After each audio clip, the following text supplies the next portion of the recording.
뉴스 쇼.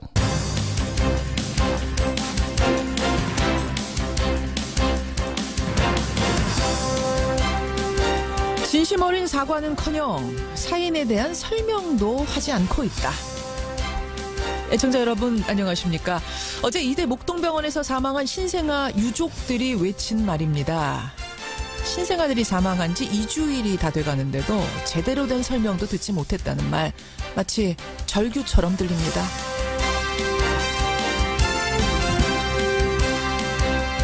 그런데요, 2주가 아니라 무려 26년 동안, 아니 그보다 훨씬 더 오랜 시간 동안 누군가의 진심 어린 사과를 요구해온 분들이 있습니다. 바로 위안부 피해 할머님들이죠. 어제 위안부 TF 발표에 의하면 2015년에는 이면 합의가 있었고, 피해자들은 철저히 배제한 채 비밀 협상을 주도해온 주체가 바로 청와대였다는 게 밝혀졌습니다.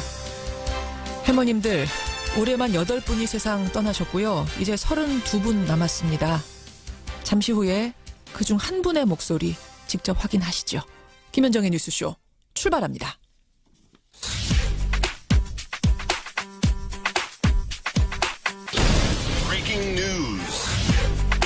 김현정의 뉴스쇼가 주목한 오늘의 포인트, 김정훈 기자 오늘도 나와 있습니다. 어서 오세요, 김 기자. 네.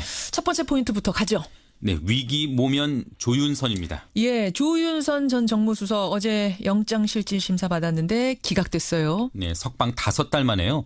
재구속되는 위기에서는 일단 벗어났습니다. 예. 앞서서는 문학의 블랙리스트 사건으로 구속됐다가 집행유예로 풀려났는데, 이번에는 화이트리스트 작성 혐의 그리고 국정원의 특수활동비 수수 혐의 때문이었죠. 그렇죠. 법원은 오늘 새벽에 검찰이 청구한 구속영장을 기각하면서 도망이나 증거인멸의 염려가 적다, 또 수수된 금품의 뇌물성 등 범죄 혐의에 다툼의 여지가 있다, 이렇게 밝혔네요. 예. 그러니까 국정원 특수활동비를 뇌물로 볼 수 있느냐, 여기에 의문을 던진 것입니다. 이거는 박근혜 전 대통령 등 특수활동비 수수에 연루된 다른 사람들의 재판에도 영향을 줄 수 있거든요. 그렇죠. 그러니까 당연히 검찰은 형평성에 어긋난다면서 강력히 반발하고 있네요. 지금 부하들은 다 구속이 된 상태인데 또 조윤선 전 장관만 구속 아닌 상태로 이렇게 수사를 받는다는 것도 그렇고, 여러 가지로 형평성 부분에서 지금 반발이 나올 법합니다. 우병우 전 민정수석 구속적 부심은 어떻게 됐어요? 네, 구속 상태를 풀어달라는 우 전 수석의 요청도 법원은 받아들이지 않았습니다. 이것도 기각. 네, 민간인 사찰 등의 혐의로 구속됐다가 석방의 기회를 노려봤던 그의 기대는 날아가게 되네요. 희비가 엇갈렸네요. 네, 조윤선, 그렇습니다. 우병우. 다음 포인트 가죠. 네, 치솟는 집값의 보유세 본격 검토입니다. 집값 열풍이 꺼지질 않는데 결국 마지막 카드를 꺼내 드는 겁니까? 네, 어제 김동연 기획재정부 장관이 보유세 인상에 대해서도 여러 가지 다양한 방안이 제기되고 있다, 또 시나리오를 검토 중이다, 이렇게 밝혔거든요. 예. 내년 보유세 인상에 대한 본격적인 검토에 나선 것이다, 이런 관측이 나오고 있네요. 그 배경에는 파리 부동산 대책 등에도 주택가격 오름세가 도무지 꺾이지 않고 있는 현실이 있습니다. 그렇죠. 근데 증세에 대한 정치적 부담도 있고요. 또 보유세를 인상하더라도 부동산 시장을 안정을 담보할 수도 있겠느냐, 이게 쉽지가 않아가지고 예. 정부는 아마 끝까지 고심을 할 것 같습니다. 8월에는 확정해서 발표할 거다, 이런 얘기가 나오더라고요. 네. 내년 8월. 예. 다음 포인트 보죠. 네, 보수 정부 대북 정책의 점검 결과입니다. 어제 그 위안부 합의 결과에 대한 어떤 검토 발표는 나왔는데, 네. 이제는 대북 정책을 검토해 보는 겁니까? 네, 오늘 통일부 정책혁신위원회라고 있는데, 예. 이명박 박근혜 정부 때 이루어진 대북 정책들의 점검 결과를 발표한다고 하네요. 오늘요? 네, 북한의 도발 이후에 개성공단 전면 중단, 또 남북 민간 교류 중단 등의 조치가 내려지지 않았습니까? 그랬었죠. 그 결정 과정에 문제점은 없었는지 점검해온 그 결과를 내놓겠다는 겁니다. 한 3개월 활동했죠. 그렇습니다. 외부 전문가 9명으로 구성됐고요. 예. 그 정책혁신위원회가 3개월 동안 활동을 해왔는데요. 어떤 내용이 담길지, 또 남북관계의 전환 계기가 될지 한번 지켜보시죠. 오늘도 굵직한 일들이 많네요. 그렇습니다. 여기까지 김정훈 기자 수고하셨습니다. 네. 일본 정부는 본 문제가 최전속 및 불가역적으로 해결될 것임을 확인합니다. 박근혜 정부 시절 이루어진 한일 위안부 합의에 비밀 합의가 있었던 것으로 드러났습니다. 마음의 상처를 안겨드린 데 대해 외교부 장관으로서 유감스럽다는 100% 말씀을 만족할 수는 없지만 그래도 주어진 상황에서 최선을 다했고 말도 못하는 힘든 과정이 있었는데 예, 박근혜 정부에서 일본과 맺었던 일본군 위안부 합의 과연 이 합의는 어떻게 이루어진 건가? 정부가 TF를 꾸려서요 5개월 동안 들여다봤습니다. 그리고 어제 그 결과를 발표했죠. 조금 복잡해서요. 제가 요약을 먼저 해드리겠습니다. 그때 우리 측은 일본한테요. 책임, 사죄, 보상 3가지를 요구했습니다. 근데 일본은 무려 7가지를 요구해왔답니다. 그 일본의 요구 7가지 중에는 한 4가지 정도가 위안부 할머니 단체를 설득한다든지 소녀상을 이전해달라든지 성노예라는 표현을 쓰지 말아달라든지 뭐 이런 거였는데 그 4개는 국민들한테 비공개로 하기로 합니다. 이면 합의가 사실로 확인이 된 거죠. 게다가 불가역적 합의라는 표현은 도대체 어떻게 들어간 거냐 알고 보니까 우리가 먼저 불가역적 사죄라고 표현해달라고 요구를 했는데 그게 최종적으로는 불가역적 합의다라고 이렇게 표기가 됐다는 겁니다. 자, 피해 당사자인 위안부 할머님들은 이 발표를 어떻게 들으셨을까요? 어제 이 발표 직후에 이용수 할머님하고 저희가 통화를 했습니다. 잠시 들어보시죠. 뭐 일본의 국장이고 여기는 또 비서실장 이 변계가 8분이나 만나가지고 비밀이 협상하고 했는 게 그래놓고는 그걸 무효를 해야지요. 그 합의는 2015년 12월 28일 예. 합의는 나 합의한 적이 없거든요. 그러니까 그 합의는 무효다 하는 말이 있어야 돼요. 없이는 용서 못해요. 지금 병원에 와가 있어요. 주사 맞으려고. 아이고 마음도 아프고 정신이 아파요. 뭐 모르겠어요. 추운지 모르겠고 화가 나가지고 한께는 열이 나가지고 추운 줄 모르겠어요. 여러분 이용수 할머님 저하고도 인터뷰 많이 하셨잖아요. 목소리 기억하시잖아요. 저는 이용수 할머님이 이렇게 기운 없이 말씀하시는 거 처음 듣습니다. 병원에 가 계시대요. 이 얘기 듣고 워낙 충격이 커서 정말 힘없는 목소리로 무효라는 표현 없이는 난 안 된다. 용서 못한다. 그러셨습니다. 자, 어제 최종 보고서를 발표한 분, 그러니까 5개월 동안 검토를 한 분이죠. 위안부 TF 오태규 위원장 연결해 보겠습니다. 위원장님 안녕하세요. 네, 안녕하세요. 고생 많이 하셨습니다. 네. 5개월 동안 협상에 관련된 모든 자료를 살펴보신 입장에서 이 협상의 결과를 한마디로 표현한다면 어떻게 정리할 수 있겠습니까? 저희들도 깜짝 놀랐죠. 네. 깜짝 이런 놀랐다. 내용이 비공개로 있었구나 이런 걸 보고요. 예. 깜짝 놀랐다. 네. 그러면 지금 여러 가지 문제점들이 지적되고 있는데 개인적으로 제일 문제는 뭐라고 보세요?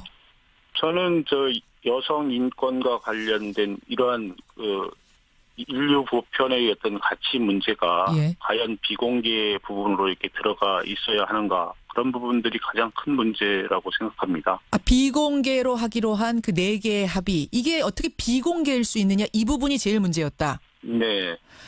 사실은 말이에요. 그동안에도 분명히 비공개 이면 합의가 있을 거라는 의혹은 끊임없이 제기가 됐습니다. 저희도 그때부터 계속 제기를 했었어요. 근데 이제 지금 드러난 바에 의하면 정말로 이면 합의, 비공개 합의가 있었다. 첫째, 위안부 피해자 관련 단체가 정대협을 한국 측에 설득해준다. 요거 하나. 또 일본 대사관 앞에 소녀상은 이전하도록 노력한다. 요거 하나. 또 성노예라는 용어 자제한다. 뭐 이런 것들이라고요. 네.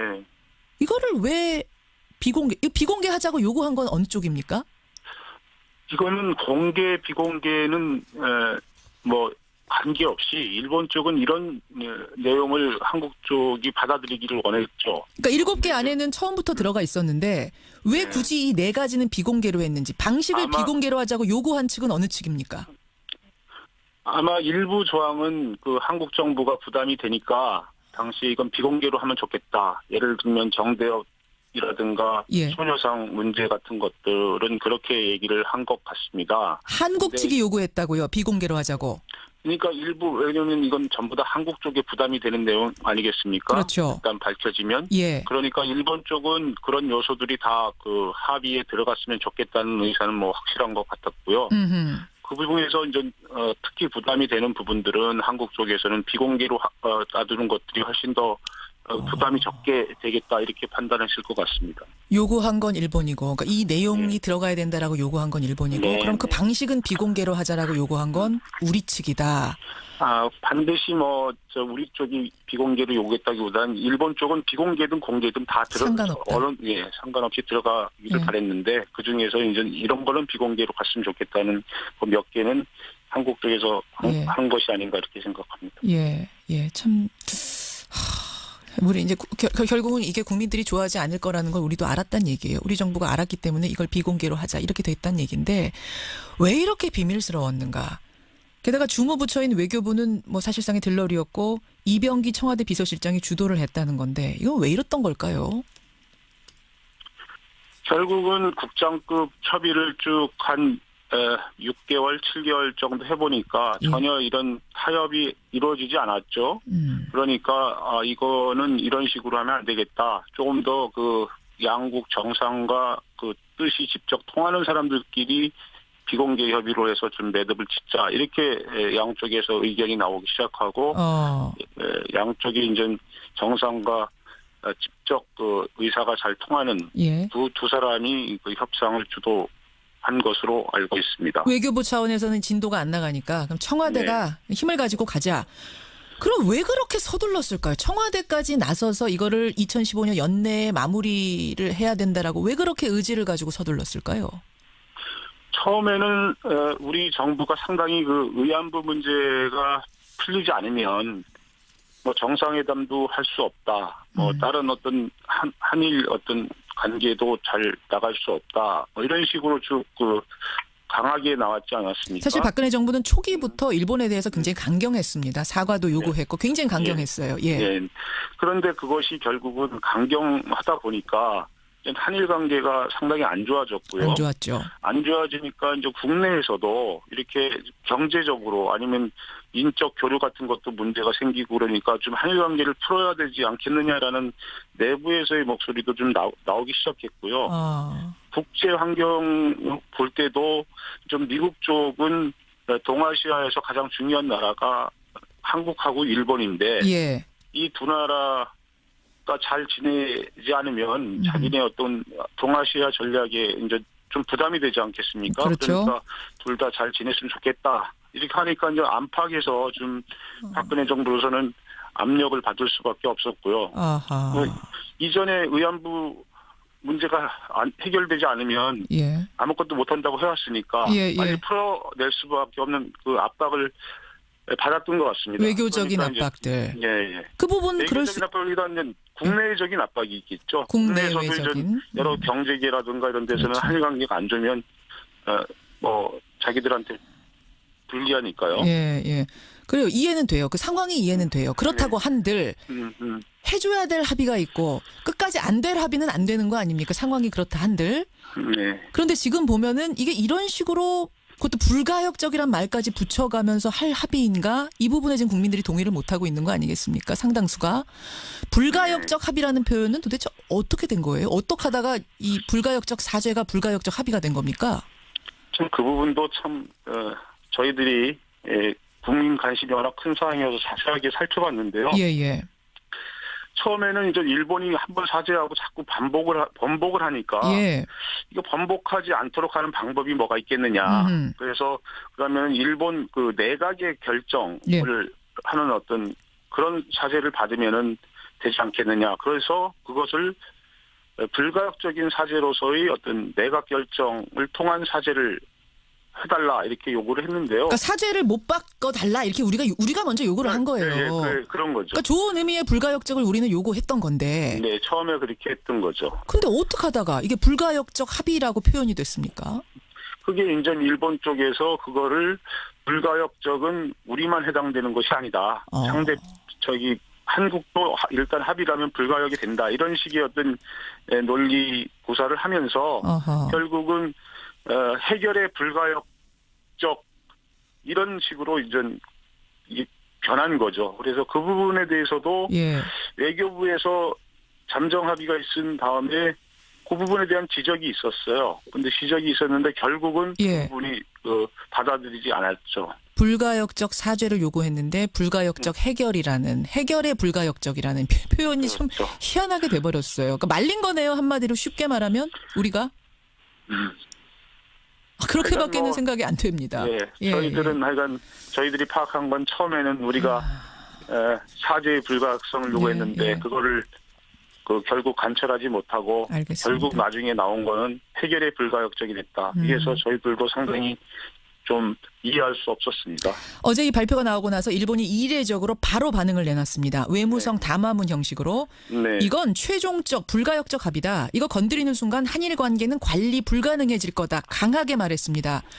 위원장님, 이 합의 무효화할 수 있습니까 없습니까? 글쎄 이제 그거는 앞으로 그 정부가 대책을 발표하겠죠. 어느 정도 그 피해자라든가 전문가라든가 예. 아니면 여러 관계자들의 의견을 모아서 뭐 합리적인 대책을 마련할 거라고 봅니다. 저는 이번 합의에 검토를 하면서 가장 문제로 느꼈던 것이 피해자들의 의견 수렴, 그리고 국민들의 어떤 뜻, 이런 것들이 외교에 좀 반영이 돼야 되는 절차가 있어야 되는데 예, 그런 예. 것들이 좀 경시됐다. 그렇기 때문에 앞으로 대책을 마련하는 데는 그런 요소들을 좀 잘 포함시켜서 진짜 나라의 어떤 체면과 나라 이익에 맞는 그런 대책이 나왔으면 좋겠습니다. 어제 그러셨잖아요. 이거는 국가 간의 권리와 의무를 규정한 조약은 아니다. 조약은 아니다. 합의에 불과하다라는 말씀은 결국 무효화해도 문제는 없다는 거 아닙니까? 국제법상으로는? 근데 그거는 뭐 국제법상으로 무효화 해도 된다 안 된다는 거는 그것뿐만 아니라 예. 국가 간의 약속은 전부 다 의무가 있는 거죠. 의무의 어떤 정도가 좀 틀리다고 볼 수 있는데요. 저는 어쨌든 외교장관 두 사람이 나와서 기자회견을 하고 발표한 거는 예. 이 공식적인 약속이기 때문에 상당히 그거를 그게 가볍게 보지는 않습니다. 쉽진 않다고 보시네요. 그럼 지금 무효화를 우리가 시도한다는 게. 그러니까 어쨌든 간에 뭐를 하든 간에 예. 그 비용이 들 수 있는 거고요. 그런 여러 가지 그런 것들을 잘 감안해서 예, 예. 정부가 여론과 그런 어떤 대책의 외교적인 어떤 비용이라든가 이런 걸 전부 다 고려해야 될 감안하고 거다. 국민의 네. 어떤 여론을 잘 반영해서 좋은 대책을 마련하는 것들이 저는 필요하다고 봅니다. 여기까지 말씀 듣겠습니다. 고맙습니다.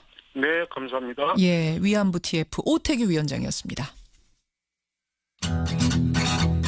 김성환의 행간 시사평론가 김성원 씨 나오셨습니다. 어서 오십시오. 네, 안녕하세요. 결국은 지금 무효화하기는 참 쉽지 않다는 얘기를 오태규 위원장이 한 거 아니에요? 네, 외교 현실이 그렇죠. 현실이 그렇다. 저는 이번 일 보면서 박근혜 정부가 참 큰 대못을 받고 갔다 이런 생각을 했습니다. 그런 생각이 저도 드네요. 네. 변영 씨, 박진영님 외 등등등 분들이 기가 막히다는 문자들 보내주고 계시는데 여러분 문자 보내주시고요. 행간 가죠. 네, 오늘은 대학 입시 얘기를 좀 해볼까 하는데요. 대학 입시. 대학 입시에서 허점이 많다 이런 얘기가 많았는데 네. 참 별수법까지 다 등장을 했습니다. 어떤 거요? 장애인으로 위장해 대학에 입학한 사례가 등장했습니다. 장애인으로 위장해서. 예, 이 고려대와 서울시립대 재학생 4명이 장애인 증명서를 위조해 대입시에서 합격한 사실이 드러났고요. 또 대학 측이 지금 학생들의 입학 취소 절차를 밟고 있는 중입니다. 이 장애인 등록증 위조 사건, 이 뉴스의 행간을 좀 살펴볼까 합니다. 지금 교육부가 전국 4년제 대학 전체를 전수조사하겠다라고 할 만큼 상황이 심각해 보인다는 거예요. 네, 맞습니다. 입시의 빈구멍이 지금 확인이 된 거나 다름이 없기 때문인데요. 교육부는 이미 2013년도부터 올해까지 5년 동안 장애인 특별 전형으로 합격한 학생 전체를 지금 조사하고 있는 중입니다. 현재까지 드러난 부정 입학자는 총 4명인데요. 고려대 1명, 서울시립대 3명입니다. 이 학생들은 위조한 장애인 등록증을 제출해서 입학한 것으로 확인이 그러니까 됐습니다. 장애인이 아닌데 비장애인인데. 장애인도 한 명 껴있긴 했다 그래요. 근데 장애인으로 등록을 하면 등록을 해야 행정기관에서 등록증을 발급해 주는데 그게 없었어요. 거기서 발급받은 게 아니라 위조한 등록증을 제출했다는 겁니다. 이거 학생들이 입학한 이 장애인 특별 전형은 정원 외 특별 전형입니다. 그렇죠. 이 대학이 정원 규모에 구애받지 않고 뽑을 수가 있는데요. 바로 이 점을 노렸습니다. 그래서 등록증을 위조한 다음에 대학 측에 제출을 했는데 대학 측은 이게 진본인지 아닌지 제대로 확인하지도 않고 학생을 덜컥 뽑아버린 겁니다. 오늘 왜 이렇게 기막힌 뉴스가 많습니까? 이 뉴스의 행간 가보죠. 첫 번째 행간은 한 공시생의 돌출행동으로 꼬리가 밟혔다입니다. 이게 무슨 말씀이세요? 혹시 기억하실 거예요. 2년 전 정부 세종로 청사에 공무원 시험 준비생이 침입했던 사건 기억하시죠? 기억하죠. 떠들썩했죠. 정말 기상천외한 사건이었잖아요. 기상천외했어요. 정부 청사 2중 3중 보안망을 다 뚫고 들어가서 7급 공무원 시험 성적하고 합격자 명부를 조작할 줄 누가 알았겠습니까? 조작하고 나온 사건. 대단히 떠들썩했죠. 네, 맞아요. 보안망이 다 뚫렸어요. 28살 어떤 청년에 의해서. 전체 정부 부처나 정부 기관에 보안망 다시 만들으라고 아주 난리가 났었는데요. 예. 그 당사자가 28살 송모 씨였습니다. 예.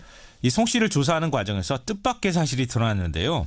2011학년도 대입 수능에서 시각장애라는 이유로 시험 시간을 연장받은 사실이 드러났습니다. 그러니까 이 사람도 역시 장애인이라고 스스로를 속여서 이게 속였다 아니다 얘기보다는 예. 일단 약시입니다. 시각이 그러니까 사물 구분이 안 될 정도는 아니거든요. 예. 근데 장애 등급은 굉장히 낮은 거죠. 예. 그러니까 이걸 가지고 굉장히 특혜를 받고 대학을 들어갔다는 사실이 확인이 됐는데 이 사람을 통해서 확인을 해보니까 이게 뭔가 입시에 허점이 있는 것 같아. 그래서 교육부에 통보가 돼서 교육부가 뒤늦게 확인하는 과정에서 그러다가 이번 일이 드러났다는 겁니다. 이 사람뿐 아니네 뭐 이렇게 된 거예요. 예. 이번 일이 그 사건이 없었다면 아마 이런 사례들은 영원히 묻혔을 수도 있습니다. 두 번째인가 뭡니까? 두 번째인가는 정유라 부정입학보다 훨씬 더 질이 나쁘다입니다. 정유라 입시 부정 사건. 이거는 뭐 동네가 이제 다 아는, 세상이 다 아는 사건인데 그거보다 더 나빠요? 그러니까 정유라 입시의 핵심이 뭡니까? 금메달 걸고 면접 봤다 뭐 별의별 얘기가 다 있잖아요. 예. 그렇지만 한마디로 정리하면 다른 학생의 기회를 빼앗았다는 겁니다. 정유라 합격시키기 위해서 다른 한 명이 피해 본 거죠. 네, 정말 운동 열심히 하고 공부 열심히 했던 학생이 정유라 대신에 탈락한 거잖아요. 예. 이런 관점에서 보면 이번 장애인 등록증 위조 사건은 훨씬 죄질이 나쁩니다. 왜 그렇습니까? 왜냐하면 그 대상이 누굽니까? 장애인입니다. 정원의 특별전형이라고 해서 지원만 하면 합격시켜주는 게 아닙니다. 고려대나 시립대 부정입학한 학생들이 입학할 때 경쟁률이 2.0대 1 정도 됐어요. 2대 1이었어요. 네. 그러니까 장애인 특별전형으로 지원한 장애인들 가운데서 또 경쟁이 붙는 거군요. 네, 맞습니다. 다 되는 게 아니에요. 예. 예. 그럼 누군가 떨어졌다는 얘기가 그렇죠. 아니겠어요?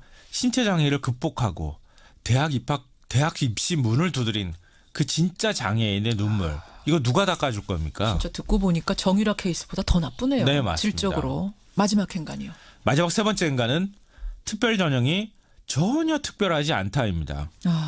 이 말씀 무슨 말씀이신지 알겠어요. 요즘 대입시 정말 복잡하잖아요. 정말 복잡해요. 별의별 특별 전형에 다 있습니다.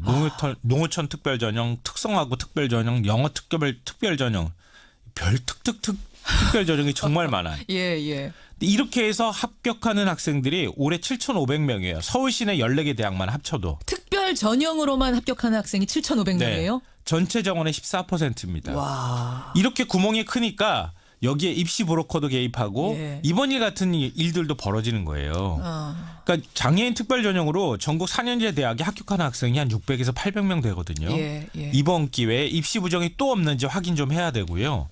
이제 특별하지 않은 특별 전형 이거 어떻게 할 건지도 고민을 좀 해봤으면 좋겠습니다. 정말 좀 단순해졌으면 좋겠고요. 단순 공정 이 두 가지 키워드 놓치지 않았으면 좋겠습니다. 문재인 대통령도 얘기했잖아요. 김성환 씨 수고하셨습니다. 네, 고맙습니다. 2부 출발합니다. 그 특별 전형이 악용되고 있는 케이스 제보 주십시오 하니까 제보가 지금 꽤 많이 들어오네요. 한 분은요. 제 주변에는 위장 이혼을 하고 사회 배려자 가정의 혜택을 누려서 입시를 취한 이런 가정도 몇 가정이 있다. 놀랍네요. 예, 제보들 더 받아보겠습니다. 2부에서는요. 여러분 전환법이라는 말 들어보셨습니까? 내년부터 생활용품에도 KC 마크를 달았는가 안 달았는가 철저히 단속을 한답니다. 이렇게 되면 이제 영세업체들이 손수건 한 장, 양말 한 켤레 팔 때도 다 외부 기관의 인증을 받아야 되는 건데 영세업체들 못 살겠다 말을 합니다. 자, 어떻게 된 사연인지 직접 들어보죠. 지난 주말에 대형 방송사고로 화제가 됐던 TVN의 화육이라는 드라마 여러분 아실 겁니다. 그런데 이 드라마 촬영 현장에서도 큰 사고가 있었답니다. 스태프 한 명이 3m 높이에서 추락을 해서 하반신 마비가 됐다고 하는데요. 우리 한류 드라마의 그늘을 보는 듯합니다. 그 스텝의 가족을 직접 만나보죠. 목요일의 코너 탐정 손수호에서는 지금 재조사가 거론되고 있는 장자연 사건 들여다보겠습니다. 50원에 담은 100원의 장문 유료 문자 샵 1212 카톡 레인보우까지 열어놓고 출발합니다. 전환법. 전기용품 및 생활용품 안전관리법의 줄임말인데요. 그러니까 전기용품뿐만 아니라 생활용품에 대해서도 안전검사를 모두 받아서 KC마크라는 걸 붙여라 하는 법입니다. 이미 2011년부터 존재했습니다. 하지만 생활용품에 대해서는 단속을 하지 않았죠. 거의 사문화가 돼 있었습니다. 그런데 새해부터는 온라인 쇼핑몰을 포함해서 철저하게 KC마크를 단속하겠다. 된다라는 겁니다. KC마크 없이는 손수건 한 장도 팔 수 없는 상황이 되는 겁니다. 상인들은 줄기차게 이 법의 개정을 요구해왔는데요. 이대로라면 장사를 할 수 없다. 모두 장사 접어야 된다라고까지 얘기를 합니다. 무슨 말인지 직접 좀 들어보죠. 전환법 개정 대책위원회 박중현 회장 연결이 돼 있습니다. 박 회장님, 안녕하세요. 네, 안녕하십니까. 회장님은 어떤 일을 하십니까? 저는 94년부터 동대문 시장에서 의류 제조 도매업을 했고 지금은 동대문 도매시장에 있는 여성복 전문 도매상가 테크노 상가 상인회 회장을 맡고 있습니다. 예, 여성복 파시는군요, 그러니까. 네네. 예. 지금 그 전환법에 의하면은 여성복도 전부 다 KC마크 인증을 받아야 되는 거네요? 네, 맞습니다. 예. 1,000원짜리 양말에도 다 붙여야 되는 겁니까? 네, 그렇습니다. 그래요. 원래 뜻은 이런 거예요. 생활용품에 대해서도 안전 검사를 다 받아갖고 안전 마크를 붙여라 이런 거죠? 네, 그렇죠. 안전한 제품을 판매하라 이런 겁니다. 언뜻 들어서는 굉장히 좋은 취지 같은데 왜 문제가 있다고 보시는 겁니까? 사회 통념상 충분히 안전하다고 생각을 하고 있는 것까지 그리고 안전하다는 내용을 포착하기 어려운 것까지 전부 다 하라고 하니까 그거는 그 정도 여유가 있는 대기업들에만 살아남을 수 있고 그 일반 영세기업들은 그런 제품 아예 취급하지 말라는 의미가 같기 때문에 어렵다는 겁니다. 그 안전검사를 받아서 KC 인증 마크를 받기까지의 과정이 얼마나 복잡하길래요? 어떤 과정을 거쳐야 됩니까? 이제 의류 같은 것을 예를 들면은 예. 모델별로 안전 인증을 받아서 KC 마크를 부착하도록 되어 있습니다. 어디에서 그 안전 인증을 해줘요? 그 안전 인증 기관이 뭐 19개가 있다, 혹은 뭐 7개가 있다, 이제 여러 가지 말이 있는데 예. 일단 한 20개 정도의 인증 기관이 전국에 산재해 있습니다. 그러니까 외부 인증 기관이 한 20개 정도가 전국에 있는 것으로 알고 계세요. 민간이 만든 기관이군요. 근데 민간이라고 하긴 애매한 것이 예. 산자부 쪽 공무원 출신이거나 그런 분들이 높은 자리를 다 맡고 있습니다. 산자부 출신들이 나와서 만든 외부 인증기관, 검사해주는 기관이 있어요. 자, 그럼 거기다가 신청을 해야 돼요? 예. 신청을 하는 것이 이제 그 제품의 자재를 신청하는 것이 아니고 예. 완제품을 검사하도록 규정은 되어 있습니다. 예. 시험 기관에서 원하는 크기의 재료를 잘라서 혹은 그 완제품을 그 인증기관에 갖고 가서 예. 검사 신청을 하고 예. 검사가 완료되었다면은 그 검사 성적서를 찾아서 예. 이상이 없을 경우에 KC 마크를 부착하면 되는 겁니다. 그러면 그 외부 인증기관에서 검사 받는데 돈이 얼마나 듭니까? 품목별로 다릅니다.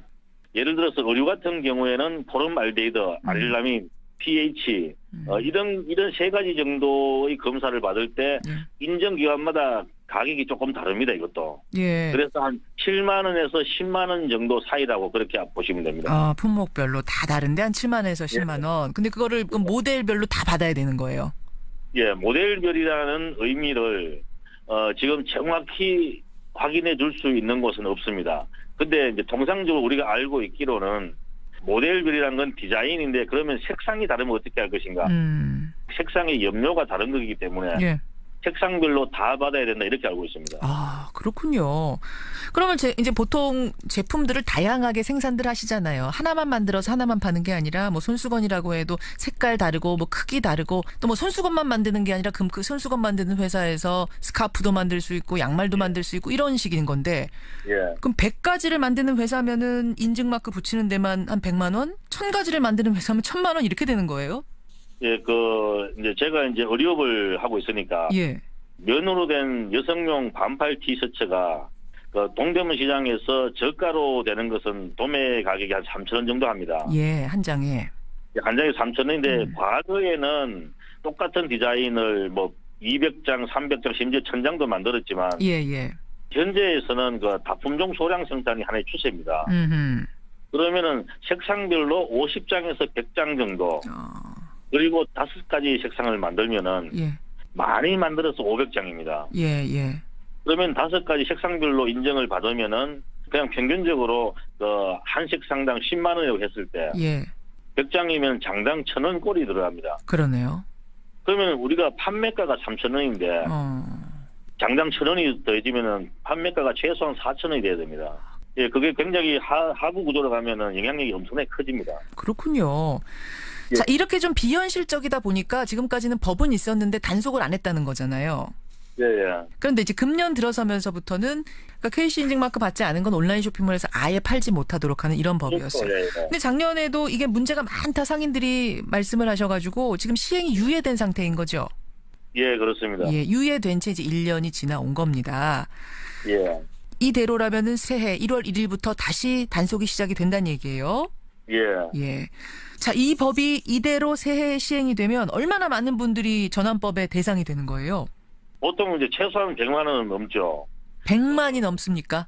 예, 전환법 대상 자체가 제조자, 수입자, 판매자 모두입니다. 예. 그러면은 우리나라에서 생활용품, 전기용품 팔고 있는 모든 골목 가게, 예. 지하도 상가, 동대문, 남대문, 그다음에 핸드메이드 작가, 청년 창업자, 구매 대행업자, 병행 수입업자, 온라인 판매자 전부 다 하니까. 병행 수입업자까지 해당된다는 얘기는 그 외국에 있는 물건 갖다가 파는 그 온라인 쇼핑몰은 판매자가 검사받아서 붙여야 되는 거예요? 그렇습니다. 아, 외국 물건은 KC마크라는 게 당연히 안 붙어 있으니까. 외국에서 티셔츠 한 장을 수입해다 파는 온라인 쇼핑몰이 있다면 여기는 판매자가 수입해다가 검사를 다시 받아야 되는.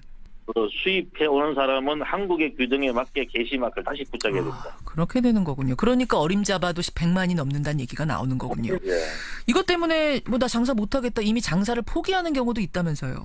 그 장사를 포기하는 사람도 있을 뿐만 아니고 그다음에 큰 문제는 예. 새롭게 장사에 진입하려는 그 청년 창업자들이 많이 줄어들고 의류 같은 경우에 원단, 동제, 부자재 시장까지 연쇄적으로 위축이 된다는 겁니다. 그렇게 보세요. 그럼에도 불구하고 이대로 만약 시행이 된다면 이거는 어떤 식으로 전락하는 거라고 생각하세요? 만약에 우리가 식당에서 밥을 먹는데 예. 식당에서 반찬이 매일 달라지잖아요. 예, 예. 그러면 매일 반찬을 검사받고 팔아라고 하면 팔 수 있습니까? 영업을 할 수 있습니까? 그리고 그 소비자 단체나 규제 학회 같은 경우에도 예. 성인용 의류 같은 것은 이미 우리가 안전하다고 사회 통념상 알고 있다는 거예요. 그리고 하기는 그렇게 정부가 지원을 해줘서 인증기간 늘리고 뭐 비용 지원해준다 하더라도 그거 다 국민 세금인 거잖아요. 그 그렇죠. 국민 세금으로 인증서 기관, 인증 주는 기관 좋은 일만 시키는 걸 수도 있겠네요. 이 법이 만약 그대로 단속을 시작하면은 그 기존의 인증기관이 가지고 있던 매출의 최소한 배는 늘어납니다. 그 아까 말씀드렸던 그 100만 명이 넘는 그 모든 곳이 다 해당이 되기 때문에. 예. 이거는 명백한 인증서 장사입니다. 이거. 사전에 인증을 받았다. 그러면 그 제품에 대해서는 사후에 검사를 해서 뭔가 문제가 발생했으면은 그 유통 과정에서 다른 곳에서 유해 물질이 혼입됐다고 봐야 되는데 예. 그런데도 불구하고 그 모든 책임은 판매자가 다시 다 져야 됩니다. 그렇군요. 예. 예. 너무나 비현실적인 법이다. 결국은 이거는 인증서 장사로만 전락할 가능성이 크다. 이런 말씀. 예. 그래서 지금 국회에 개정안이 하나 올라가 있긴 올라가 있잖아요. 예. 그런데 그대로 그냥 묻혀져 있는 겁니까? 법사위는 통과했는데도? 12월 20일 법사위가 통과됐고 12월 22일 날 국회 본회의가 열릴 때 예. 900개인가 법안 중에서 여야 쟁점이 없는 합의된 31개만 올라가기 때문에 무조건 통과될 거라고 했습니다. 그 31개 안에 들어있는 거죠? 이 전환법 개정안도. 네, 들어있습니다. 예. 근데 본회의가 안 열렸어요. 본회의가 안 열려버리고 지금까지 오니까 내일 모레면은 유예기한도 끝이 나는데 그럼 뭐 소상공인들이 어떻게 대처를 해야 될지를 지금 모르고 있습니다. 지금. 이대로 새해가 되면은 이 법 안 지킨 사람들 3년 이하 징역이나 3천만 원 이하의 벌금, 500만 원 이하의 과태료 부과받게 되는데 예. 다들 범법자 되시는 거예요? 지금도 범법자고 1월 1일부터 완전한 범법자인데 그래서 제가 예. 지금 동대문에 남대문 적용되는 생활용품 제조자들한테 차라리 우리가 그냥 자수를 하자.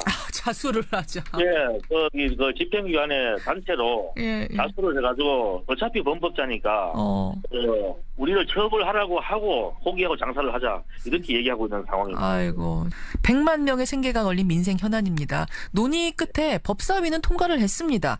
근데 본회의 파행 때문에 막혀 있다니까 이게 참 할 말이 없네요. 회장님 지켜보겠습니다. 예, 감사합니다. 예, 고맙습니다. 전환법 개정 대책위원회 박중현 회장 만났습니다.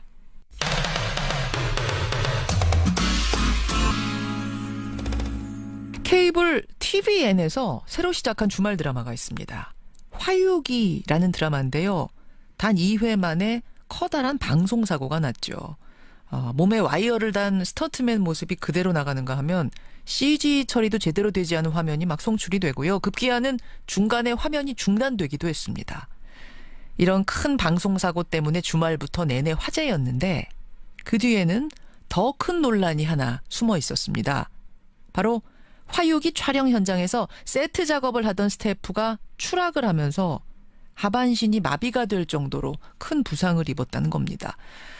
이건 역시 쫓기듯 제작되는 우리 드라마 현장의 폐해 때문이 아니냐 이런 비판이 나오고 있는데요. 자, 어떻게 된 얘기인지 그 추락 사고를 당한 스태프의 형 연결을 해보겠습니다. 나와 계십니까? 예. 23일 날 사고가 나서 의식불명 상태였다고 들었는데 지금은 동생분 상황이 어떤가요?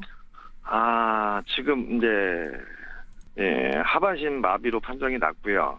판정이 결국 났군요. 예, 나고 지금 처음에 진단을 선생님들께서 하시기는 최후에 잘못되는 경우에는 아마 내사까지도 진행이 된다는 얘기를 저는 1차적으로 들었었어요. 최악의 경우는 뇌사가 될 수도 있습니다. 이대로 못 깨어나면. 예. 그나마 다행히 좀 가서 이름을 부르고 하면은 눈을 뜰 정도로 쳐다보는 정도까지는 참았어요. 아직 의사소통은 안 되지만 눈을 껌뻑이는 정도까지는 정신을 차리셨어요. 그래서 그런 상태로 지금 지내고 있고요. 이걸 뭐 다행이라고 해야 되는지 어떻게 해야 되는지 참 어쨌든 의식은 돌아왔다. 하지만 하반신 마비 판정 받았다 이 말씀. 예. 보니까 MBC 아트 소속의 소도구 담당자세요. 예. 근데 어떻게 TVN 드라마에 MBC 아트 소속 분이 참여하게 되셨죠? 동생이 그 전에 사고 나기 전에 외주 방송에 용역회사 계약이 돼가지고 드라마 촬영을 나간다. 그런 얘기를 들었었어요. 그러니까 TVN이 한 드라마 외주 제작사에다가 외주를 줬고 드라마 제작을. 그 외주 제작사가 이 미술 소도구 부문을 또 외주를 준 거네요. 예, 그렇게 된 걸로 알고 있습니다. 외주의 외주. 예. 그날 23일 새벽에 도대체 어떤 일이 벌어진 겁니까? 현장 상황.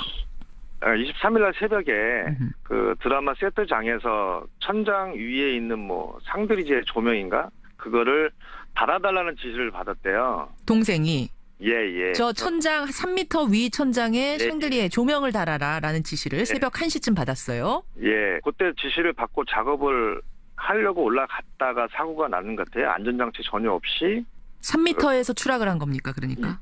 그렇죠. 세트장 천장부에 올라가서 아마 달았던 것 같아요. 집의 천장에다가 샹들리에를 다는 거였으니까. 그렇죠.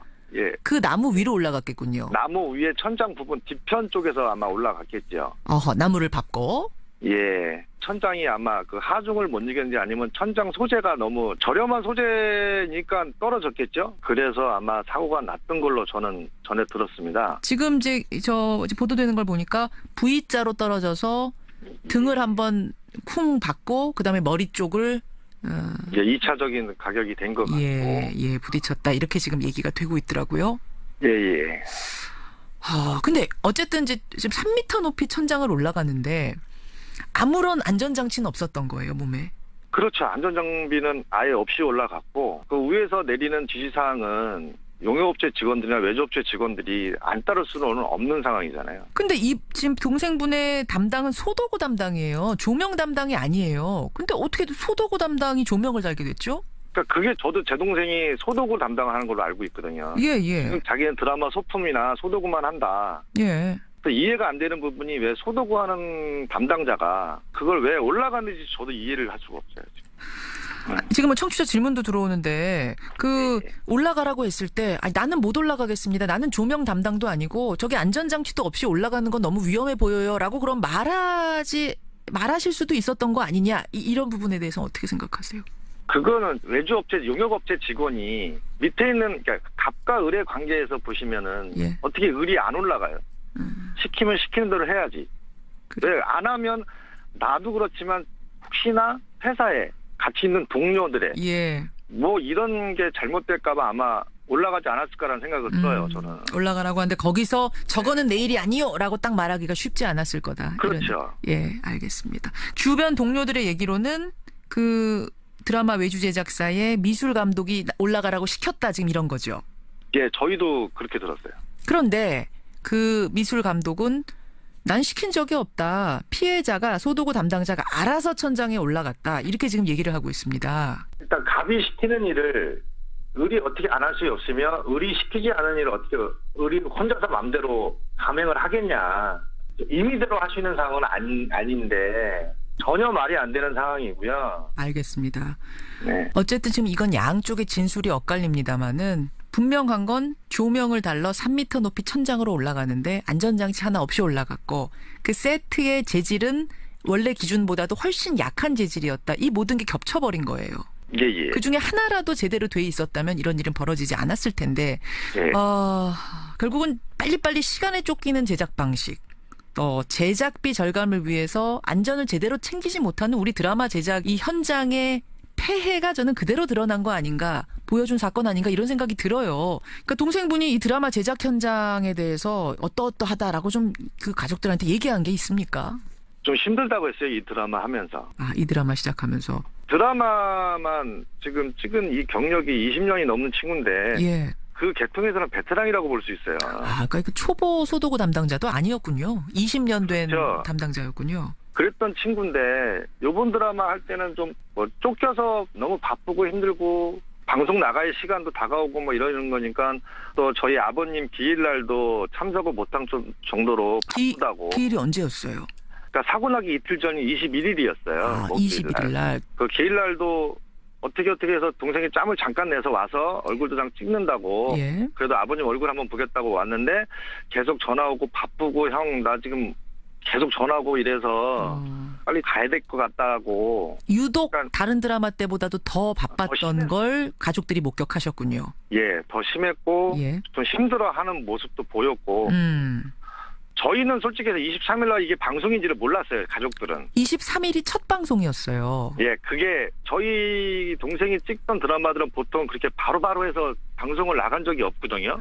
이렇게 쫓기듯이는 없었다. 예, 그것도 왜냐면 동생이 사고 나고도 촬영이 계속됐다고 그 동료들한테 증언을 들었어요, 저희가. 그게 뭐 마음이 편해서 그랬겠습니까? 이게 쫓기다 보니까 어쩔 수 없이 그렇게 됐겠죠? 그랬겠죠. 예. 그랬겠죠. 서로 바빠서 쫓기다시피 뭐 드라마는 나가야 되겠고. 예, 그래요. 이러는 와중에 아마 사고가 난 것 같아요.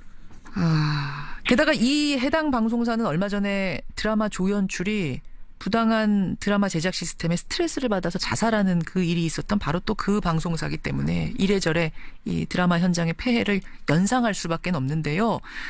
사고가 난 후의 조치, 후속 조치는 적절했습니까? 거기 지면에는 뭐 사과문을 발표하고 사죄를 했다 그러는데 그 기사가 났더라고요. 예, 저도 이제 CJ 측의 입장문을 가지고 있는데 화요기 제작진은 사고 발생 당시부터 상황의 심각성을 인지하고 피해자 가족들과 꾸준히 치료 경과에 대해 논의하고 있다. 사후 처리에 최선의 노력을 다하겠습니다. 이런 입장문을 냈는데 이 가족들 보시기에는 전혀 그게 없어요. 그러니까 먼저 지면에는 사과를 하고 사죄문을 발표합니다라고 했지 우리 가족한테 뭐 처음부터 얘기 한마디도 해가지고 그걸 내보낸 게 없었어요. 알겠습니다. 지금 이제 누가 시켰느냐 아니면 자발적으로 올라갔느냐 이 부분은 여전히 엇갈리고 있기 때문에 조사를 좀 더 해봐야겠습니다만 분명한 건 우리가 한류 하면서도 이 한류를 이끄는 우리 드라마 제작 시스템에 대해서는 제대로 바로잡지 못하고 있다. 상당히 여전히 왜곡돼 있다는 이 사실만큼은 분명한 것 같습니다. 지금 말씀을 듣고 보니까요. 지금까지 큰 사고가 자주 일어나지 않았던 게 신기할 정도예요. 저도 동생이 이런 일을 당하고 나니까 솔직히 그 방송 일이 어떻다는 거를 이번 기회에 알게 됐죠. 뭐 저희도 그냥 배우분들이나 같이 스텝하는 사람들이나 열심히 해서 아름답게 드라마나 아름다운 영화를 만드는구나. 이렇게만 생각했던 시청자 입장이잖아요. 그렇죠. 너무 동생한테 미안하고 이렇게까지 힘들게 일을 하는지는 몰랐습니다. 형 입장에서. 의식불명 상태에서는 깨어났습니다만 아직도 뭐 의사소통을 제대로 할 수 없는 상태라고 하니까 이거 가족들 바라보면서 정말 마음 아프시겠어요. 멀쩡하던 동생이. 그러니까요. 지금 수술은 했지만 잘못하면 평생 누워서 생활을 할 수밖에 없다는 담당 교수님이 말씀을 오늘 아침에 들었는데 일단은 정신이 어느 정도 찾았다는 게 저희의 가족들은 그게 너무 감사한 거고요. 아들, 딸, 뭐 자녀도 두셨습니까? 예, 지금 남매 두고 있어요. 큰애가 이제 고3 올라가고요. 작은 애가 이제 중2 올라가요. 아이고, 한참 아이들 공부할 나이인데 사춘기 아이들인데 아이들도 상처가 크겠어요. 조카 딸은 아예 아빠 병원에 오지를 않아요. 지금. 근데 못 들어가겠다고 울면서 도저히 못 보겠다고. 그걸 보는 또 큰아버지 마음은 어떻습니까? 진짜 저희 어머니, 저 온 가족들이 그거 보고 너무 죽겠어요. 솔직히 옆에서 보지를 못하겠어요. 아름다운 한류 드라마 뒤에 그늘이네요. 예, 가려져 있던 그늘, 그 한 단면을 보는 것 같아서 저도 참 마음이 아픈데, 이번 일을 계기로 반드시 제작 환경 개선이 돼야겠습니다. 예. 예, 그래야 될 것 같아요. 얼른 쾌유하시기를 저희도 빌겠습니다. 오늘 어려운 상황에서 이렇게 인터뷰 응해주셔서 감사합니다. 예, 고맙습니다. 예, 고맙습니다. 예. 드라마 화유기에서 큰 추락사고가 났죠. 지금 하반신 마비 판정을 받았습니다. 소도구 스태프의 형입니다. 익명으로 만났습니다.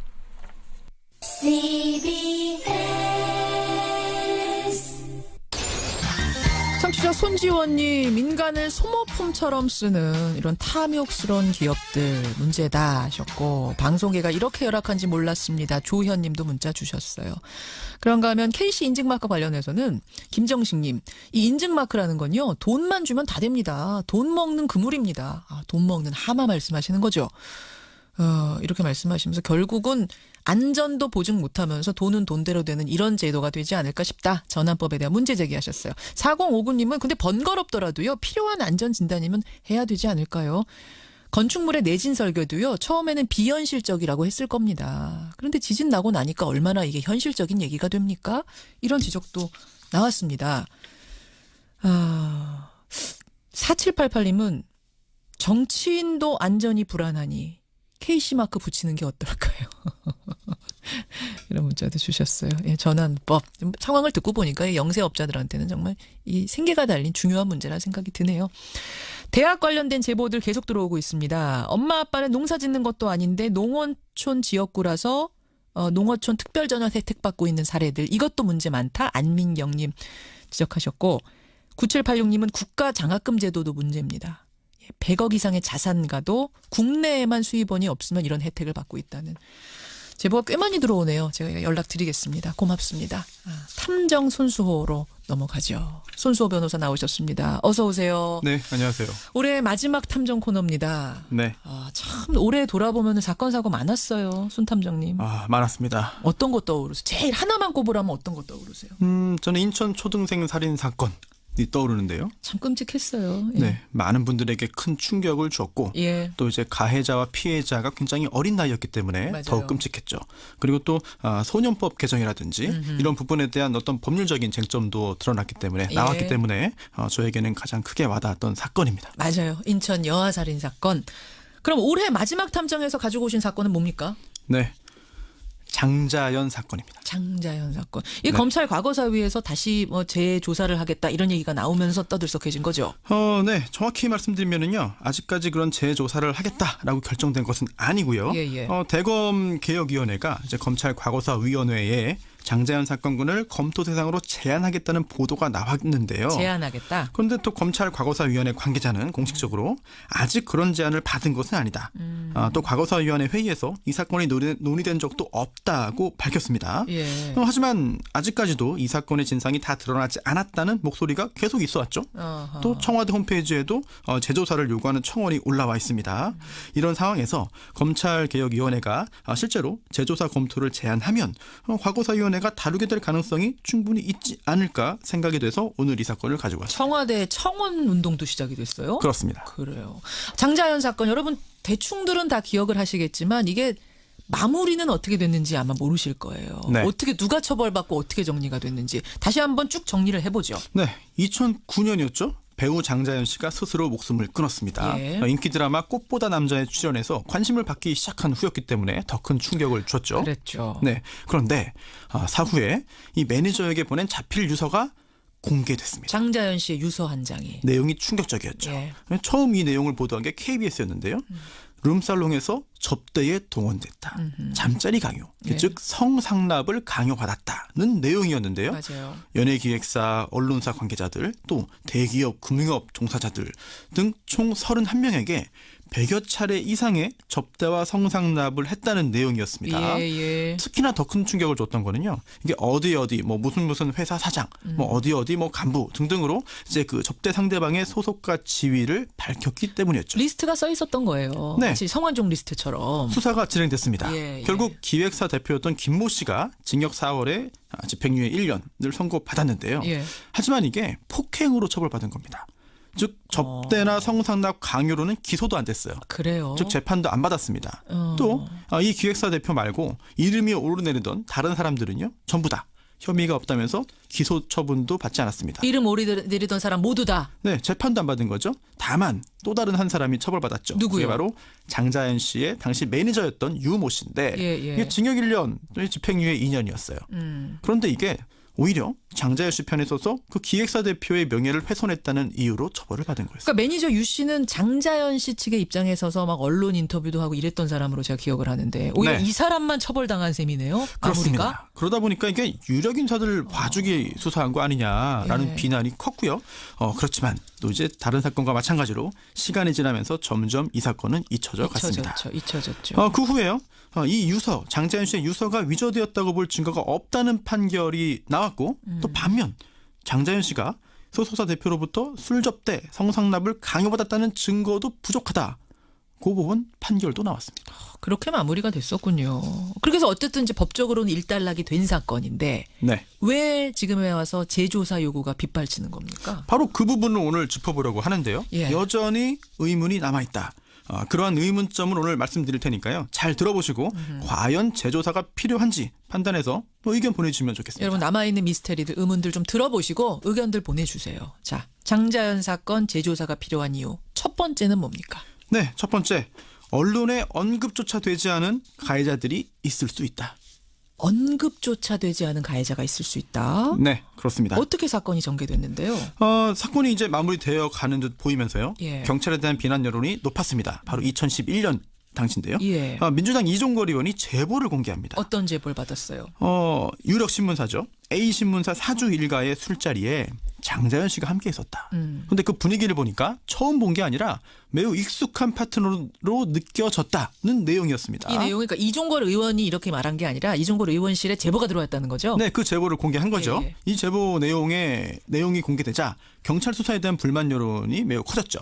또 배우 문성근 씨도 해당 신문사 앞에서 1인 시위를 벌였습니다. 그러자 그 A신문사와 사장이 이 사건, 장자연 사건과의 연관성을 거론한 사람들을 연이어 고소하고 거액의 손해배상 청구까지 합니다. 하지만 민사소송 결과 이 A신문사가 계속해서 패소하는데요. 뭐 이종걸 의원을 비롯한 국회의원들, 또 이를 보도했던 MBC 신경민 앵커, 지금은 국회의원이죠. 그렇죠. 네, 또 보도본부장 등을 상대로 한 소송에서 모두 패소합니다. A신문사가 패소했어요. 네, 불복해서 항소를 해서 2심에 갔죠. 그런데 2심 간 후에 이제 항소를 취하하는데요. 그 이유가 이렇습니다. 법원이 또 다른 재판에서 이 해당 신문사의 사와 해당 신문사의 사장이 장자연 씨와 관련이 없다고 판단을 했고 이 재판 말고 다른 재판이 또 열리고 있었는데 네, 유사한 재판이죠. 그 재판에서 A신문사 사장과 장자연은 관련 없다라는 언급이 있었다. 그렇기 때문에 우리는 소를 취해야 한다. 그렇습니다. 뭐 진실규명 됐으니까 뭐 이거는 더 이상 다투지 않겠다라고 한 건데요. 실제로 법원은 이 장자연 씨와 그 해당 신문사 사장의 관련은 없다고 판단했습니다.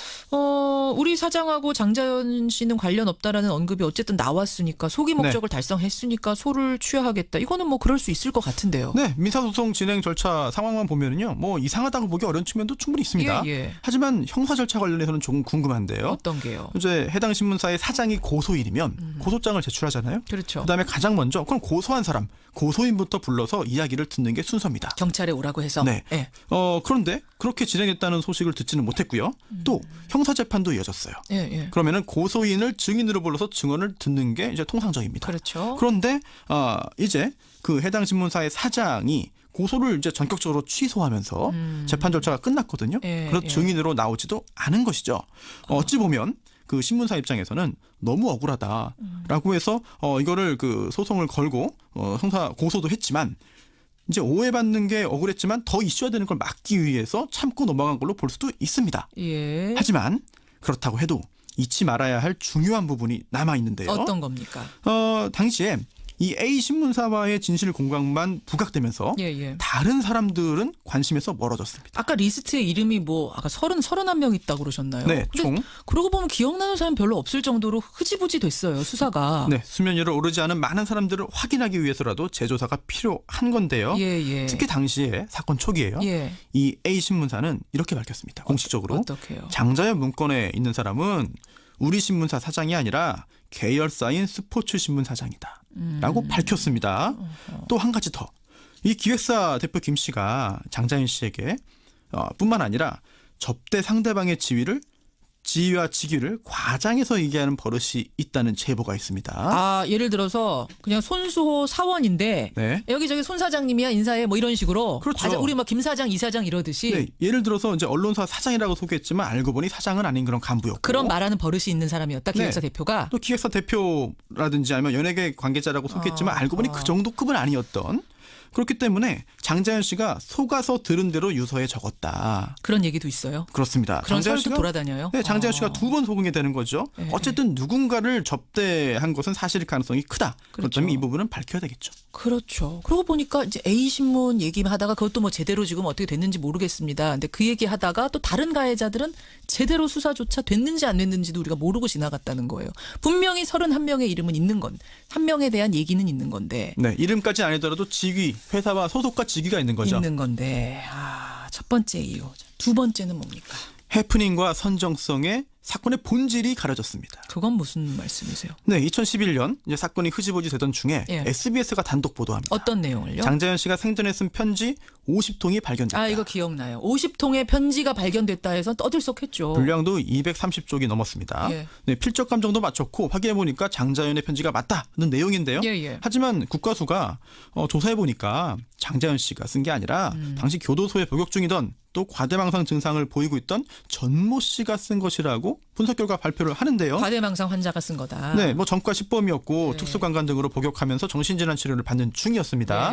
장자연 씨가 12번 면회했다라고 주장했지만 그런 기록 전혀 없었는데요. 진짜 과대망상 환자가 쓴 편지인 건 맞는 거잖아요. 네, 그렇습니다. 이제 사건 초기에 그 어떤 신문사가 보도했다가 급히 이제 사과 기사까지 냈던 내용이었는데 2년 만에 다시 일이 커진 겁니다. 또 어떤 기자도 팟캐스트에서 내가 직접 전 씨 만나봤다. 근데 이게 사실 맞다라고 주장했지만 후속 보도가 없었죠. 그래요. 그러면 이거는 뭐 과대망상 환자가 벌인 해프닝 정도인데 이 해프닝이 왜 재조사의 이유가 됩니까? 이 50통의 편지는 가짜였습니다. 그런데 그게 끝이 아니고요. 그러다 보니까 장자연 씨가 남긴 유서도 조작된 거 아니냐? 라고 하는 그런 억측이 있었죠. 저 50통이 저 과대망상 환자가 쓴 가짜 편지면 장자연 유서라고 나왔던 그 한 장도 가짜 아니야? 그 리스트 가짜 아니야? 이렇게. 네, 나중에 법원은요. 유서가 조작된 증거는 없다고 판단했지만 상황이 더 어지러워진 건 사실입니다. 그렇죠. 그리고 또 다른 기자 한 명이 신영철 대법관이 재판 개입 의혹으로 정권 위기에 처하자 이게 국정원과 청와대가 여기에 개입해서 사건을 키웠다라고 하는 설도 제기했고요. 또 이 기획사 대표 김 씨가 배우 송선미 씨, 또 배우 김부선 씨 등을 상대로 또 명예훼손, 또 무고 고소를 하는데요. 이렇게 사건이 좀 여기저기 번져나가면서 또 이제 뒤섞여서 보도됩니다. 맞아요.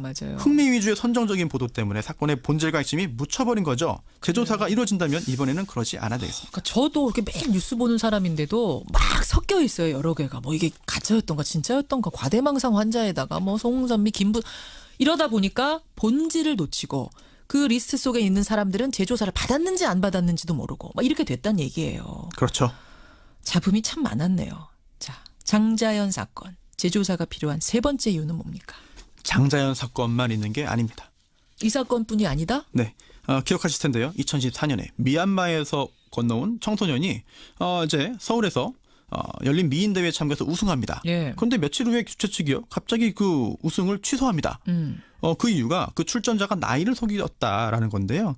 가슴 성형 수술 받은 후에 그 수상자에게 준 그런 그 왕관을 가지고 잠적했다는 주장이었죠. 기억나요, 이거. 네. 하지만 바로 반박 기자회견을 이 미얀마 청소년이 합니다. 원래 16살인데 주최 측이 18살로 올리라고 시킨 거다. 나이 속이라고 시켰다. 네. 그리고 우승 후에 K-팝 가수 되려고 연습받고 있었는데 음반 제작비를 대려면 재계의 거물들을 모셔야 된다면서 접대를 강요했다고 주장한 겁니다. 성접대를 나한테 강요했다라는 폭로가 외국인한테 나온 거예요. 그렇습니다. 또 작년이었는데요. 예. 이제 걸그룹 타이트의 한 멤버가요. 예. 브로커로부터 스폰서 제안 받았다고 폭로를 합니다. 수사 요청도 했죠. 맞아요. 하지만 해외 SNS 계정으로 메시지 보낸 거기 때문에 수사 진전이 없었고요. 그게 끝이 아닙니다. 역시 작년인데요. 한 신인 걸그룹의 멤버가요. 예. 자신의 애인을 강간으로 고소합니다. 근데 알고 보니까 걸그룹 멤버에게는요. 스폰서가 있었습니다. 그렇죠. 남성이죠. 네. 그 스폰서가 애인을 때렸어요. 그런데 이 걸그룹 멤버가 엉뚱하게도 스폰서를 보호하기 위해서 애인을 강간으로 고소합니다. 그러니까 스폰서의 존재가 또 확인된 사건이었다는 거예요. 그렇죠. 이제 걸그룹 예. 멤버는 무고죄로 또 스폰서는 강도상해죄로 구속 기소가 됐죠. 이처럼 성상납 관련 보도가 계속되고 있어요. 예. 그런데 보도되지 않은 건 더 많을 거거든요. 맞아요. 예, 그리고 또 실제로 이런 사건들을 진행해 보면 정말 방송에서 말씀드려도 믿지 않으실 내용들이 많습니다. 이 또 접대를 받았다는 높으신 분들에 대한 보도는 더 찾기롭죠. 맞아요. 제조사가 문제 해결의 계기가 되겠죠. 여러분은 어떻게 생각하십니까? 라는 물음에 많은 분들이 지금 답을 주고 계시는데 재조사 해야 된다라는 문자가 압도적으로 많습니다. 손탐정님. 네. 마지막 한마디는? 피해자가 있으면 가해자는 반드시 존재합니다. 무슨 말씀이세요? 당연한 얘기 아니에요? 네, 당연하죠. 네, 장자연 씨 유서의 한 부분을 직접 읽겠습니다. 예. PD들, 감독들, 재벌, 대기업, 방송사 관계자들이 날 노리게 취급하고 사기치고 내 몸을 빼앗았다. 언제까지 이렇게 이용당하면서 살아야 할지 머리가 혼란스럽고 터질 것 같고 미쳐버릴 것 같다. 사건 정황과 또 이게 문건까지 있습니다. 예. 그런데도 아직 가해자가 다 드러나지 않았다는 의혹이 남아있는데요. 그렇죠. 이 정도 단서가 있는데도 그렇죠. 깔끔하게 해결하지 못한다면 예. 다른 사건들은 더 해결하기 어려울 것입니다. 그게 뭐 A 신문사냐 B 신문사냐 A 사장이냐 이 문제를 떠나서 있긴 있다는 거잖아요. 지금 누가. 분명히. 8년 동안 묻혀 있었죠. 이제라도 진상이 밝혀져야 됩니다. 그러니까요. 그 누군가에 대한 조사는 왜 되지 않는가. 그냥 한 사람이 죽으면 끝나는 것인가. 이 물음을 또 던지게 되는 겁니다. 그러면서 저는 성완종 리스트 떠오르네요. 네. 그것도 결국은 누구 하나 처벌 안 받고 그렇게 끝난 거. 손수호 탐정이 올 한해 고생 많으셨습니다. 네, 감사합니다. 예, 새해도 기대하겠습니다. 고맙습니다. 네. 손수호 변호사였습니다.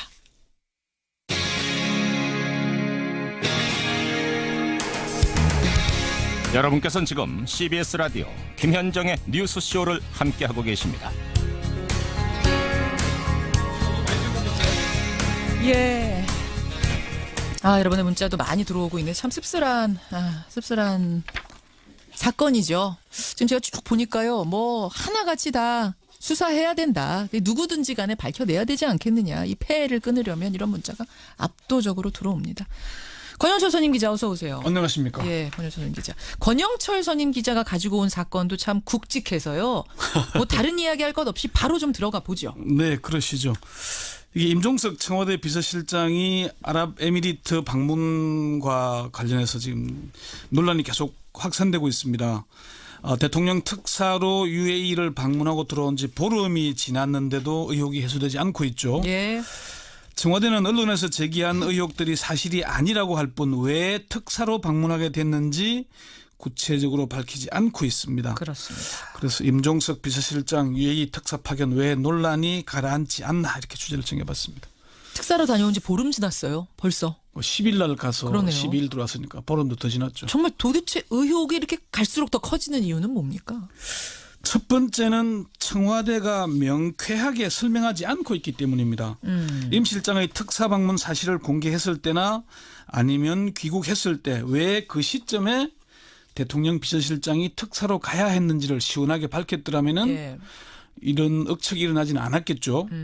청와대 고위 관계자도 야당이나 언론에서의 문제 제기에 대해 합리적인 궁금증이라고 생각한다라고 말을 했습니다. 예. 그러면서도 왕정 국가인 UAE와의 신뢰 문제이기 때문에 상세하게 설명하지 못한다 이렇게 입장을 밝히고 있습니다. 두 번째는요. 청와대가 자초한 측면이 있다는 분석입니다. 자초한 측면이요? 청와대는 임 실장의 방문 목적에 대해 처음에는 10일 날 공개할 때 문 대통령을 대신해 중동에서 평화 유지 활동과 재외국민 보호 현장을 점검하고 장병들을 격려하기 위한 결정이라고 설명을 했죠. 설명했어요. 예. 19일에는 양국 간 파트너십을 강화하기 위한 목적이라고 했다가 20일에는 박근혜 정부 들어 양국 관계가 소원해져서 관계 복원 차원이라고 설명을 했습니다. 예.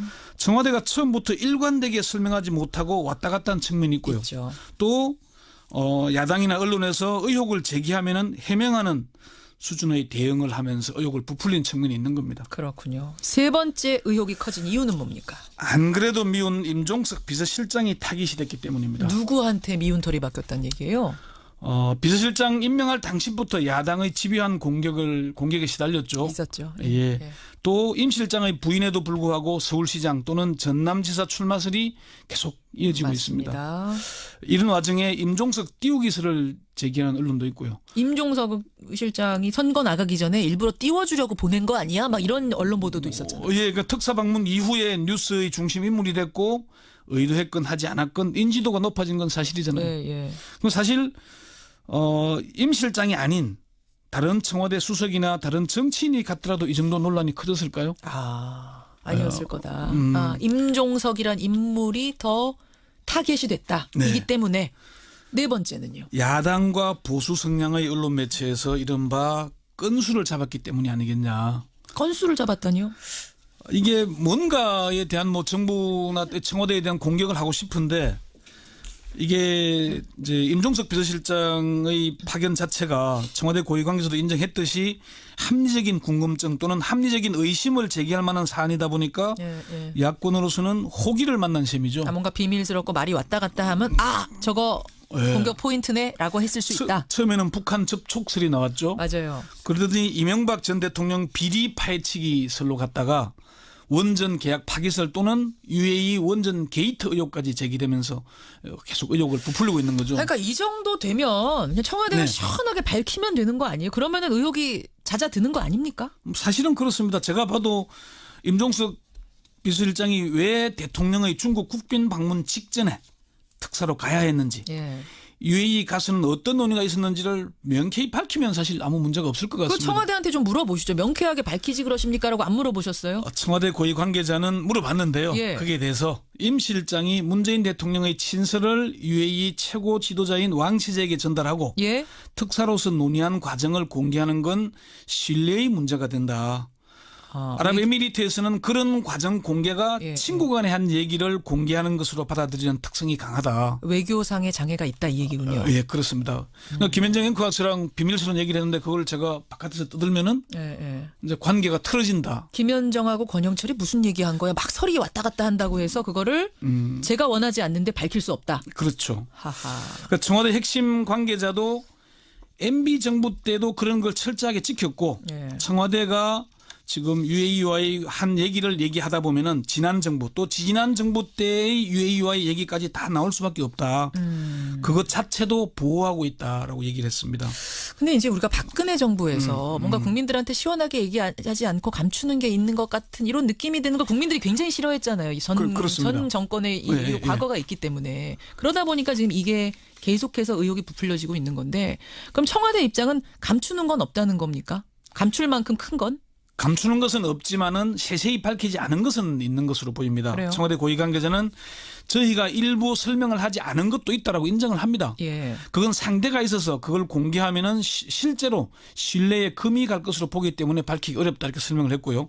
그러면서 아마 내년에는 양국 관계가 활발하게 이루어질 것으로 기대하고 있어서 그런 과정들이 진행되면은 의혹이 해소되지 않을까 이렇게 보고 있다라고 얘기를 했습니다. 그러면서 그동안 제기된 의혹들이 근거가 없다는 게 다 밝혀지면은 의혹을 제기한 쪽이 허탈해 할 것이다. 지금은 말 못하지만 이게 신뢰관계가 있기 때문에 아마 자연스럽게 드러날 텐데 그때 알고 나면 허탈하실 정도의 것이니까 걱정하지 마세요. 뭐 이런 거예요. 네. 뭔가 꿀리는 게 없다. 특별히 감추고 할 것도 없다라고 얘기를 했습니다. 내년이면 밝혀질 거다. 그게 상반기 중이다 이렇게 얘기를 들었습니다. 청와대 고위 관계자는 내년 초에는 임 실장이 왜 특사로 갔고 문재인 정부가 아랍에미리트를 얼마나 중요하게 생각하고 있는지 또 이게 뭐 포괄적이고 전면적으로 확대하기 위한 목적이었다는 게 밝혀지면은 의혹, 궁금증은 해소될 걸로 본다 얘기를 했습니다. 정말 원전과 관련해서는 아무 문제가 없는 거래요? 청와대는 그 점에 대해서는 분명하게 여러 차례 밝히고 있습니다. 지금 UAE 쪽에서는 아주 만족감을 표시하고 있고 한국과 계약하기를 잘했다고 먼저 얘기할 정도다라고 얘기하고 있고요. 이미 그 전체 기준으로 공정이 80% 정도 진행되고 있고 뭐 공사비 대부분 이미 받은 것으로 안다고 얘기할 정도로 문제가 없다라고 강조하고 있습니다. 그래서 이게 여기에 대한 의혹을 제기하는 게 오히려 국익 차원이기 때문에 좀 신중해달라고 당부하고 있습니다. 그렇군요. 여기까지 오늘의 행간 권영철 선임 기자 수고하셨습니다. 갑자기 행간이 됩니까? 오늘의 와이뉴스 제가 정신이 없네요. 권영철 선임 기자 수고하셨습니다. 네.